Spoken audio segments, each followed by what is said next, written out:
తాయే మాటలు పంతానికి బాటలు తాయే మాటలు పంతానికి బాటలు తాయే మాటలు పంతానికి బాటలు తాయే మాటలు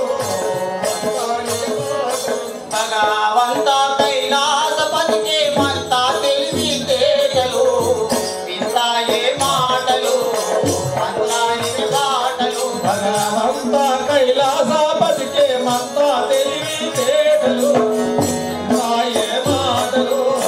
పంతానికి బాటలు ఇంత విషయంబుకి మదిలో చిందిల్లగా పడిలేదు ఇంత విషయానికి మదిలో చిందిల్లగా పడిలేదు శాంతి మంత్రుడిగా నిలక శాంత హృదయ వేదాంత విహారి వింతాయే మాటలు పంతానికి బాటలు భగవంత కైలాసపతికి మంతా తెలివి తేటలు తాయే మాటలు నారాయణ నారాయణ తల్లి శంకరునికి ఏమి తెలివితేటలు ఉన్నాయమ్మా ఇంత వింతైన మాటలు మాట్లాడుతున్నాడు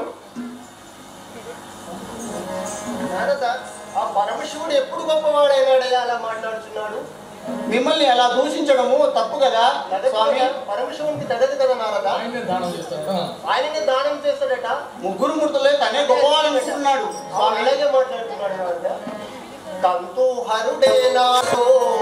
రంగాయను మరిచూడు తంతు హరుడే నాడు రంగాయే మరిచూడు తంతు హరుడే నాడు రంగాయను మరిచూడు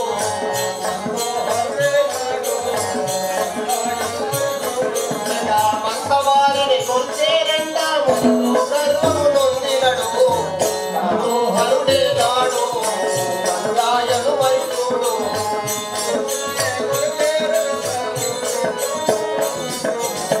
తంతు హరుడే నాడు రంగాయను మరిచూడు ఎంత విచిత్రమాయే ఎరుగడాయ నా మహిమానిలా ఎంత విచిత్రమాయే అవును కదా స్వామి ఎంత విచిత్రమాయే ఎరుగడాయ నా మహిమానిలా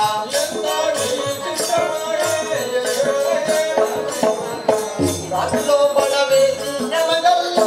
శరణాడించు మునివరా తంతు హరుడే నాడు రంగాయను మరిచూడు అదే కదా స్వామి మదిలో గర్వము నందినడు